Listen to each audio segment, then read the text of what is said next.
Hello friends, स्वागत करता हूं आपका अपने इस यूट्यूब चैनल में। साथियों, आज हम ट्रिपल सी से संबंधित कुछ महत्वपूर्ण क्वेश्चन लेके आए हैं जो कि लगभग ट्रिपल सी के हर बैच में जो है पूछे जाते हैं और हमने इसका बहुत ही अच्छी तरीके से कलेक्शन किया है। ठीक है, यह जो क्वेश्चन आपके लिए बहुत ही इम्पॉर्टेंट होने वाला है, तो एक बार एग्ज़ाम से पहले जो है इसे ज़रूर देख लें। ठीक है, ताकि एग्ज़ाम आपका जो और भी बेटर हो। ठीक है, तो शुरू करते हैं अपने इस क्वेश्चन को। साथियों, क्वेश्चन नंबर 1 हमारा जो है वो है to work in C2C e commerce which is the following is required. ठीक है, तो इसमें क्या कह रहा है कि C2C ई कॉमर्स कार्य करने के लिए निम्नलिखित आधारभूत संरचना आवश्यक है। ठीक है, तो इसमें इस क्वेश्चन का जो उद्देश्य है कि ये कह रहा है कि C2C ई कॉमर्स के लिए हमें जो है वो क्या क्या चाहिए। ठीक है, तो इसमें सबसे पहले C2C के लिए हमें क्या चाहिए, वर्ल्ड वाइड वेब, राइट, और कारपोरेट नेटवर्क, इसकी ज़रूरत नहीं। ठीक है, और इसमें इलेक्ट्रॉनिक डाटा इंटरचेंज स्टैंडर्ड्स। ठीक है, तो इसकी भी ज़रूरत पड़ेगी, राइट। तो यहाँ जो है हमारा फर्स्ट और थर्ड सही है, तो ये फर्स्ट और थर्ड जो है ये ऑप्शन नंबर सी में, यानी ऑप्शन नंबर सी जो हमारा वो बिल्कुल सही हो जाएगा। ठीक है, और इसी के साथ जो है यहाँ पे ई कॉमर्स की बात की गई है, तो ई कॉमर्स के बारे में थोड़ी चर्चा कर लेते हैं, क्योंकि ई कॉमर्स अगर यहाँ C2C दे रखा है तो वहाँ चेंज भी कर सकता है। ठीक है, तो C2C का जो फुल फॉर्म होता है वो होता है कंज्यूमर टू कंज्यूमर, राइट। अगर कंज्यूमर टू कंज्यूमर की हम कंज्यूमर टू कंज्यूमर के एग्जाम्पल्स की बात करें तो यहाँ हमें जो है दो एग्जाम्पल्स मिलेंगे, एक OLX है और एक eBay है। दोस्तों, ये दोनों जो एप्लीकेशन है इस पर जो है एक कंज्यूमर और दूसरे कंज्यूमर से डायरेक्ट संपर्क होता है। ठीक है, और ई कॉमर्स के और भी प्रकार है, जैसे consumer to business, business to consumer, business to business. ठीक है, बिजनेस टू बिजनेस में जो होता है वहाँ पे एक बिजनेसमैन दूसरे बिजनेसमैन के साथ सीधे संपर्क में आता है। ठीक है, इसके एग्जांपल्स की बात करूँ तो मैं इसमें जो है इमेज बाज़ार और एक बस कॉम है। ठीक है, और एक बिजनेस टू कंज्यूमर यानी B2C, इसमें क्या होता है एक बिजनेसमैन और एक कंज्यूमर दोनों संपर्क में होते हैं। ठीक है, तो ये जैसे बिजनेसमैन अपने प्रोडक्ट को कंज्यूमर को प्रोवाइड करता है, राइट। यहाँ जो होगा जैसे फ्लिपकार्ट हो गया, अमेजोन हो गया, मीशो हो गया, मंत्रा हो गया, तो इस प्रकार के जो एप्लीकेशंस हैं वो B2C के अंदर आएंगे। ठीक है, और हमारा लास्ट है ई कॉमर्स का जो है C2B यानी कंज्यूमर टू बिजनेस। ठीक है, तो इसका एग्जाम्पल जो हो जाएगा हमारा वो है फ्रीलांसर। ठीक है, यहाँ कंज्यूमर जो है अपना गुड्स सीधे बिजनेस को प्रोवाइड करता है। ठीक है, तो उम्मीद करता हूँ कि ये समझ में आया होगा। ठीक है, और इसी के साथ जो हमारा दूसरा क्वेश्चन है वो क्या कह रहा है कि which is the following belongs to system software, यानी इनमें से कौन सिस्टम सॉफ्टवेयर से संबंधित है। ठीक है, तो यहाँ वर्ड प्रोसेसिंग दे रखा है ऑप्शन नंबर ए में, वर्ड प्रोसेसिंग जो कि क्या है एप्लीकेशन सॉफ्टवेयर है। ठीक है, एप्लीकेशन सॉफ्टवेयर है। वेब ब्राउज़र ये भी एप्लीकेशन सॉफ्टवेयर है। स्प्रेडशीट ये भी एप्लीकेशन सॉफ्टवेयर है। तो यहाँ तीसरा ऑप्शन यानी ऑपरेटिंग सिस्टम जो है वो हमारा सिस्टम सॉफ्टवेयर से सीधे संबंध रखता है। ठीक है, तो यहाँ हमारा क्वेश्चन नंबर 2 का जो है वो सी वाला ऑप्शन सही हो जाएगा, राइट। अब चलते हैं अगले क्वेश्चन की तरफ। अगला क्वेश्चन क्या कर रहा है कि which topology is used by FDDI। ठीक है, कह रहा है कि FDDI कौन सा टोपोलॉजी यूज करता है। ठीक है, तो यहाँ टोपोलॉजी की बात हुई है तो FDDI जो है वो हमारा डुअल रिंग टोपोलॉजी यूज करता है। ठीक है, कौन सा, डुअल रिंग टोपोलॉजी। ठीक है, इसी के साथ जो होगा हमारा अगला क्वेश्चन वो हो जाएगा the maximum number of slide can be printed on A4 size page, यानी एक A4 साइज में हम अपने कितने स्लाइड को प्रिंट कर सकते हैं। ठीक है, तो जो A4 आकार का जो पेज होता है उसमें अगर हम प्रिंटिंग पेज की बात करें तो वो होगा हमारा 9 पेज। ठीक है, कितना हो जाएगा 9 पेज, यानी A4 साइज के पेज में हम अपने 9 पेज को प्रिंट कर सकते हैं। ठीक है, 9 से अधिक नहीं हो सकता, 9 से कम हो सकता है। ठीक है, तो यहाँ मैक्सिमम की बात किया तो 9 ही होगा, राइट। अब इसी के साथ जो हमारा अगला क्वेश्चन होगा what type of computer are client computer. ठीक है, मोस्ट ऑफ टाइम यानी अधिकांश समय में इन्हें क्लाइंट सर्वर सिस्टम। ठीक है, क्या कह रहा है कि एक क्लाइंट सर्वर सिस्टम में किस प्रकार क्लाइंट कंप्यूटर हैं, यानी किस प्रकार के क्लाइंट कंप्यूटर हैं, राइट। तो यहाँ जो होता है क्लाइंट कंप्यूटर में आज के समय में, अधिकांश समय में पूछा है, तो आज के समय में जो होगा वो सबसे ज़्यादा माइक्रो कंप्यूटर यूज होता है, उसके बाद फिर मिनी कंप्यूटर होगा, फिर मेन फ्रेम होगा, ठीक है। तो यहाँ हमें अधिकांश पूछ रखा है, तो यहाँ हमारा जो ऑप्शन नंबर ए है वो बिल्कुल सही हो जाएगा। कौन सा कंप्यूटर है? Micro computer, right. अब चलते हैं अपने अगले क्वेश्चन की तरफ। Output of calc expression is equal to 100 divide by 10 divide by 2। तो ये जो है कैल्क का क्वेश्चन है, ठीक है। यहाँ क्या होगा, ये 100 डिवाइड बाई 10 डिवाइड बाई 2 कुछ इस तरह होगा। यहाँ हम डिवाइड बाई 1 एक्स्ट्रा रख सकते हैं, तो यहाँ पे जो होगा हमारा वो 100 डिवाइड बाई 10 मल्टीप्लाई 1/2, ठीक है। तो यहाँ से जो हमारा फाइनल आंसर होगा वो कितना हो जाएगा? 5 हो जाएगा। तो यहाँ हमारा ऑप्शन नंबर सी जो है वो बिल्कुल सही हो जाएगा, ठीक है। चलते हैं अपने अगले क्वेश्चन की तरफ। Which of the following can be used for USSD service, ठीक है। यहाँ क्या है, निम्न में से किस पर डायल करके USSD सेवा का लाभ उठाया जा सकता है। यानी यहाँ पे आपको एक नंबर दे रखा है और वो पूछ रहा है कि इनमें से हम किस पर डायल करके USSD की सर्विस का जो है बेनिफिट उठा सकते हैं, ठीक है। तो यहाँ जो है वो हो जाएगा आपका *99H। क्या होगा? *99H, यानी ऑप्शन नंबर सी बिल्कुल सही हो जाएगा। साथियों यहाँ USSD की बात किया तो USSD का फुल फॉर्म क्या होगा आप नोट कर लें, क्योंकि ये जो है फुल फॉर्म CCC के एग्जाम में लगभग 5 से जो है 10 के आसपास जो फुल फॉर्म भी आते हैं, ठीक है। तो ये भी आपके लिए ज़रूरी है कि यहाँ फुल फॉर्म को भी कंप्लीट करते चलें, ठीक है। USSD का होगा अनस्ट्रक्चर्ड सप्लीमेंट्री सर्विस डाटा। क्या होगा? Unstructured supplementary service data, right. तो यहाँ हम फुल फॉर्म पर भी ध्यान देते चलें, ठीक है। नेक्स्ट क्वेश्चन हमारा हो जाएगा which one in the is the invalid size of cache memory, ठीक है। कैश मेमोरी के बारे में बात कर रहा है कि कैश मेमोरी का इनमें कौन इनवैलिड साइज है, ठीक है। तो कैश मेमोरी की साइज़ की बात करें तो कैश मेमोरी की केवल और केवल 3 साइजें हैं, ठीक है। पहला साइज आपका 512 KB, दूसरा साइज है 2048 KB, ठीक। तीसरा साइज है 3072 KB, ठीक है। इसके अलावा अगर और कोई ऑप्शन आपको दिख रहा है, इसके अलावा अगर आपको और कोई ऑप्शन दिख रहा है तो वो जो है कैश मेमोरी का अवैध आकार है, राइट। तो इसके अलावा हमें जो है वो ऑप्शन नंबर सी में दिख रहा है 92,162 किलोबाइट। तो ये हो जाएगा हमारा राइट, ठीक है। चलते हैं अगले क्वेश्चन की तरफ। What is invalid period of cheque, यानी चेक की एक वैधता अवधि क्या है। बोले तो अगर आज हमें कोई चेक मिला, ठीक है, तो उस चेक को हम कब तक मनी में ट्रांसफ़र कर सकते हैं, यानी उस चेक से जो हम कब तक पैसे को निकाल सकते हैं, ठीक है। तो ये इसमें जो होता है कि अगर आज हमें चेक मिल गया तो उससे हम क्या करते हैं 3 महीने के अंदर चाहे जब उसे ट्रांसफ़र करा सकते हैं मनी में, ठीक है। तो यहाँ जो हो जाएगा हमारा वो ऑप्शन नंबर बी सही हो जाएगा 3 month from date of issue, यानी जारी दिनांक से 3 माह तक, राइट। इसको याद रखेंगे आप क्योंकि ये बहुत ही इंपॉर्टेंट क्वेश्चन है। लगभग हर बार हर पीरियड में जो ये क्वेश्चन पूछा जाता है, ठीक है। चलते हैं अगले क्वेश्चन की तरफ। क्वेश्चन नंबर 10 है this is not a benefit of big data analysis, ठीक है। इस क्वेश्चन में क्या कर रहा है कि बिग डाटा एनालिटिक्स का जो लाभ नहीं है, कौन सा नहीं है देखते हैं। इसमें ऑप्शन नंबर ए क्या कह रहा है कि फास्टर बेटर डिसीजन मेकिंग, यानी तेजी से एवं बेहतर निर्णय लेना।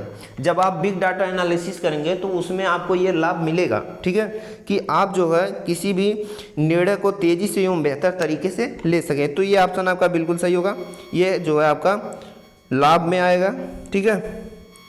दूसरा है कॉस्ट रिडक्शन, यानी लागत में कमी। तो जब आप बिग डाटा एनालिटिक्स का अध्ययन करेंगे तो वहाँ आपको मिलेगा कि यहाँ जो बिग डाटा से वो लागत में कमी भी होती है, राइट। तो बचा यहाँ हमारा डाटा का प्रबंधन। तो डाटा का प्रबंधन जो है इसका जो संबंध बिग डाटा से नहीं है, तो बिग डाटा से हमें डाटा का प्रबंधन नहीं मिलेगा, यानी डाटा का प्रबंधन जो मैनेज ऑफ डाटा, ये बिग डाटा एनालिटिक्स का जो है लाभ नहीं है। तो ऑप्शन नंबर सी वो हमारा बिल्कुल सही हो जाएगा, राइट। अब चलते हैं अगले क्वेश्चन की तरफ। क्वेश्चन नंबर 11, विच शॉर्टकट की active full screen mode in Libre office writer. Friends, ये क्वेश्चन जो है आपको लगभग हर एग्जाम में, हर बैच में देखने को मिलेगा, ठीक है। इसलिए यहाँ जो सभी क्वेश्चंस हमने इसमें जो है इस वीडियो में 20 क्वेश्चंस रखे हैं, वो 20 क्वेश्चंस लगभग हर बैच में पूछे गए हैं, ठीक है। तो यहाँ ये वीडियो आपके लिए बहुत ही हेल्पफुल होने वाली है, तो स्किप मत कीजिएगा, क्योंकि अगर आप स्किप करेंगे तो उम्मीद करता हूँ कि आपसे कुछ, इसका मतलब कि आप कुछ ना कुछ छोड़ रहे हैं, ठीक है। तो यहाँ क्या दे रखा है क्वेश्चन नंबर 11 में, विच शॉर्टकट की active full screen mode in Libre office writer. Libre office writer में फुल स्क्रीन मोड को एक्टिव करने के लिए कौन सी शॉर्टकट की है, ठीक है। तो लिब्रे ऑफिस में अगर हम फुल स्क्रीन की बात करें तो यहाँ कंट्रोल शिफ्ट जे, कौन सी शॉर्टकट की, कंट्रोल शिफ्ट जे, ठीक है। तो ऑप्शन नंबर इसमें सी जो है वो सही हो जाएगा, राइट। केवल आपको यही देखना कंट्रोल शिफ्ट जे, बाकी जो ऊपर नीचे उससे नहीं, मतलब यहाँ कंट्रोल जे वो किसी का नहीं है शॉर्टकट की, और कंट्रोल यल जो है वो लेफ्ट इंडेंट का है, ठीक है, और ये भी नहीं है, तो ये जो होगा फुल स्क्रीन का है, ये लेफ्ट इंडेंट का होगा, ठीक है। तो चलते हैं अगले क्वेश्चन पर। What is the term use for talking on net with the help of typing text, यानी टाइप किए गए टेक्स्ट की मदद से नेट पर बात करने के लिए किस शब्द का उपयोग किया जाता है। इस क्वेश्चन का जो उद्देश्य है कि अगर आप इंटरनेट पर किसी से टाइपिंग के जरिए बात कर रहे हैं तो उस क्रिया को आप क्या कह सकते हैं। तो ग्रुपिंग तो होगा नहीं, ठीक है, क्योंकि ग्रुप में जो काफ़ी मतलब 2 से अधिक लोगों का जहाँ एक समूह होता है वो होता है, ठीक है। ईमेल तो होता नहीं, क्योंकि ईमेल पे चैटिंग, तो ईमेल पे जो हम बातचीत तो करते नहीं, क्योंकि अब ईमेल से जो अपना पर्सनल एवं प्राइवेट मैसेज भेजते हैं, ठीक है। यहाँ जो चैटिंग शब्द, ये चैटिंग वर्ड है, यही आपका सही हो जाएगा, क्योंकि अगर आप इंटरनेट पर जो है टेक्स्ट के जरिए किसी से बात कर रहे हैं तो वो आपका होगा चैटिंग, ठीक है। तो यहाँ ऑप्शन नंबर सी बिल्कुल राइट हो जाएगा।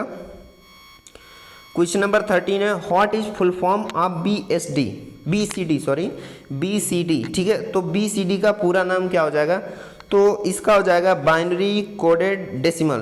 तो बाइनरी कोडेड डेसिमल आपको कहाँ दिख रहा है, वो ऑप्शन नंबर बी में दिख रहा है, ठीक है। तो ऑप्शन नंबर बी जो हमारा वो बिल्कुल सही हो जाएगा, ठीक है। चलते हैं अगले क्वेश्चन की तरफ। In LibreOffice impress, in order to see all the slides on one screen use, ठीक है। ये क्या कह रहा है कि लिब्रे ऑफिस इम्प्रेस में सभी स्लाइड को स्क्रीन पर देखने के लिए किसका उपयोग किया जाता है। तो ये जो आपको व्यू दिख रहा है, ये व्यू मेनू है, इसके अंदर ये सब ऑप्शंस हैं, ठीक है। तो इतना समझने का कोशिश करें कि आप व्यू मेनू में जाएंगे, वहाँ से स्लाइड सॉर्टर पर जब क्लिक करेंगे तो आपने उस समय जितने स्लाइड्स लिए हैं वो सब आपको एक ही स्क्रीन पर देखने को मिल जाएगा, ठीक है। तो आप जो क्वेश्चन नंबर 14 है इसका राइट आंसर ए वाला हो जाएगा, व्यू मेनू स्लाइड सॉर्टर, राइट। अब यहाँ जो है व्यू मेनू मास्टर पर जब आप क्लिक करेंगे तो उसके बाद आप जिस स्लाइड पर जो कुछ भी लिखेंगे वो उस समय आपने जितने स्लाइड ले रखे हैं वो सब पर शो होगा, राइट। यानी अगर एक स्लाइड पर आप कुछ लिख रहे हैं तो जो आपने लिखा वो सब पर होगा, ठीक है। स्लाइड शो ये जो है, ये जब हम स्लाइड्स अपने बना लेते हैं तो उसे देखने के लिए कि हमारा स्लाइड परफॉर्म कैसे कर रहा है, तो वहाँ पे हम स्लाइड शो करते हैं, ठीक है। तो उम्मीद करता हूँ कि आपको समझ में आ रहा होगा, ठीक है। इसी के साथ जो हमारा क्वेश्चन नंबर 15 है, at the present scenario hub in replaced by, यानी वर्तमान परिदृश्य में हब को किसके द्वारा प्रतिस्थापित किया गया है। तो इस समय जो है वो हब के स्थान पर जो है, हब के स्थान पर सबसे ज़्यादा क्या प्रयोग होता है, वो स्विच होता है, राइट। तो हम कह सकते हैं कि हब को स्विच के द्वारा प्रतिस्थापित कर दिया गया। तो क्वेश्चन नंबर 15 का जो राइट आंसर वो ऑप्शन नंबर सी होगा, ठीक है। क्योंकि इस समय ज़्यादा स्विच यूज हो रहे हैं और पहले हब होते थे, तो हम कह सकते हैं कि हब को जो है वो स्विच के जरिए प्रतिस्थापित कर दिया गया, राइट। यही इस क्वेश्चन का उद्देश्य था। तो चलते हैं अगले क्वेश्चन की तरफ। Question number 16, FTP is responsible for FTP जो है वो किसके लिए रिस्पॉन्सिबल है? तो FTP जो है एक प्रकार का प्रोटोकॉल है, ठीक है। इसका पूरा नाम हो जाएगा फाइल ट्रांसफ़र प्रोटोकॉल। क्या होगा? फाइल ट्रांसफ़र प्रोटोकॉल, ठीक है। तो यहाँ फाइल ट्रांसफ़र प्रोटोकॉल यानी जब हम किसी फाइल को ट्रांसफ़र करेंगे तो या तो फाइल को हम रिसीव कर रहे हैं या तो फिर जो है सेंड करें। तो सेंड जो करना होता है, यानी अगर हम किसी फाइल को सेंड कर रहे हैं तो इसका मतलब होगा कि हम अपलोड कर रहे हैं। अब जब रिसीव करेंगे तो इसका मतलब डाउनलोड, ठीक है। तो इस क्वेश्चन का जहाँ सेंड और रिसीव ये ट्रांसफ़र में आएगा और यहाँ अपलोड और डाउनलोड जो हमारा सही हो जाएगा, ठीक है। तो इस प्रकार से क्वेश्चन थोड़ा सा घुमा भी देता है, क्योंकि सेम बात सेम बहुत कम ही पूछता, थोड़ा सा अंतर कर देगा, ठीक है।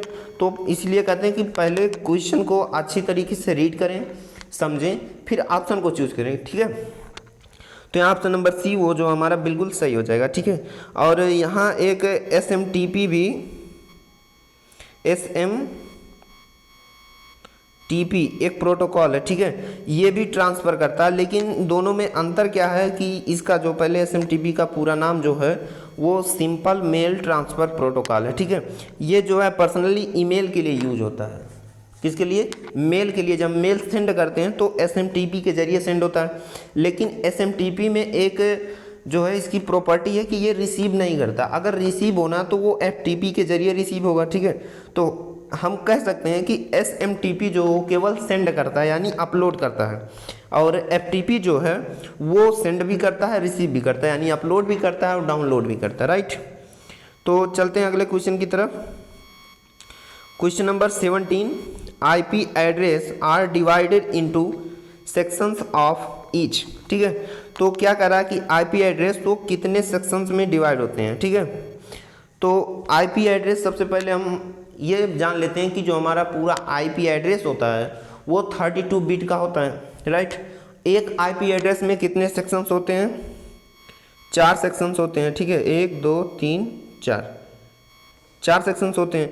अब जब 32 बिट का है तो एक सेक्शन हमारा कितने बिट का हो जाएगा? 8 बिट का।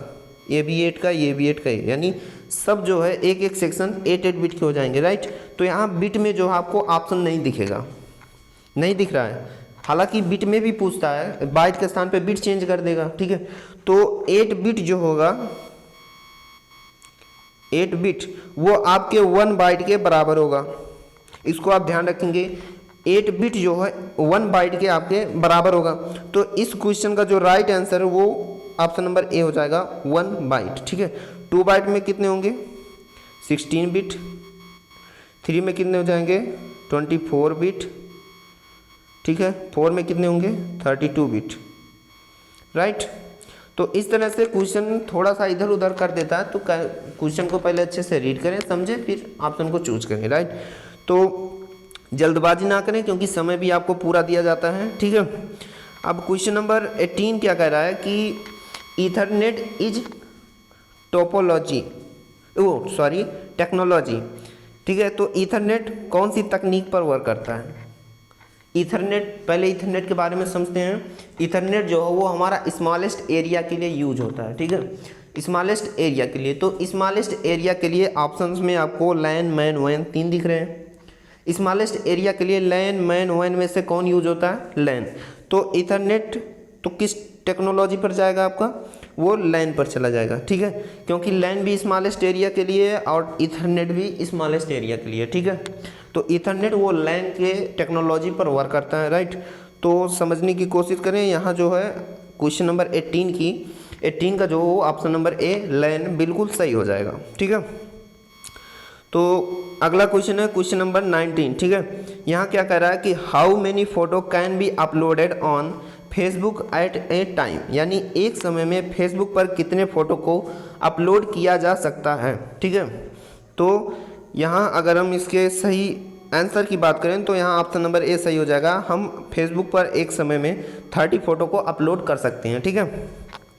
हालांकि ऑप्शन में आपको अलग अलग दिखते रहेंगे, 30 का 34, 35, 40, 22, तो इस तरह से दिखेगा आपको, लेकिन आपको सही आंसर चूज करना वो होगा 30, ठीक है।